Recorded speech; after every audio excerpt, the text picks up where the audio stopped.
ஒரு வழியாக 234 தொகுதிக்கும் வேட்பாளர் வந்து விஜய் அறிவிச்சிட்டாரு.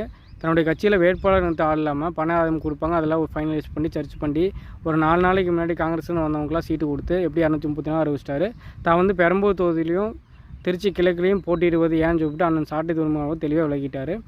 முதல்ல பெரம்பூர் கிறிஸ்தவர்கள் அதிகம், அவர்கள் நம்பாமல் திருச்சி கிழக்கில் கிறிஸ்தவ வெள்ளாளுக்கு அதிகமாக ஜாதியை நம்பலும் மதத்தையும் அவர் வந்து நம்பி தான் ஒரு பக்கம் நின்றுருப்பார். இவரால் 40% வாக்கு இருக்குது, பெரிய பிராண்டு, இத்தனை வருஷம் திரைக்க வச்சு உள்ளே போயிட்டு தான் பண்ணுறோம் என்னென்னமோ சொன்னாங்க. ஆனால் அவர் வந்து அப்படி இருந்தால் இந்த சுயசாதி சுய மதத்து படையில் நின்றுக்க மாட்டார். அது எதுவுமே இல்லை அப்படிங்கிறது மூலமாக தெளிவாக தெரியுது. இன்னொன்று அவரால் எந்த மாற்றத்தையும் உருவாக்க முடியாது. இவ்வளோ பெரிய கிரேஸாக இருந்து தன்னுடைய இவர் வந்து மதத்து பேர்லையும் ஜாதி பேர்லையும் இருக்கலாம், என்ன மாற்றத்தை ஒன்றையும் எந்த மாற்றத்தையும் அவர் கொண்டாட முடியாது.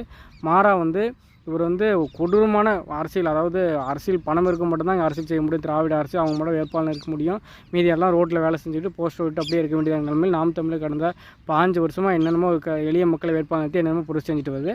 ஆனால் இவங்க தாவேக்கா வந்ததுக்கப்புறம் மொத்தமாக செதுக்கிறாங்க. நட்சத்திர ஓட்டல் தான் வேட்பாளர் அறிவிக்கணுமா, வேறு எந்த ஓட்டலுமே கிடைக்குது. அதை எந்த கட்சியும் செய்யாததை விஜய் செஞ்சுட்டு இருக்காங்க. கொடுமை மேல்தட்டு மக்களுக்கு மட்டும்தான், பணவுக்கு மட்டும்தான் இங்கே அரசு செய்யும் கொடுமையாக வந்து தாவேக்கா முன்னெடுத்துட்டு இருக்குது. உண்மையாக இதுக்காகவே தாவேக்கா வந்து மிகப்பெரிய பண்ணையார்த்தன அரசியலில் பாதிக்கப்பட்ட மக்களை வந்து எல்லாம் நேரில் போய் பார்க்குறேன். இவர் தன்னுடைய இடத்துக்கு ஸ்டார் ஹோட்டலுக்கு வர வச்சு தான் பார்க்குறாரு. இந்த நிலை கண்டிப்பாக மாற்ற விடும். தாவேக்கா இந்த நிலையை வந்து கண்டிப்பாக தெரிய வேண்டும்.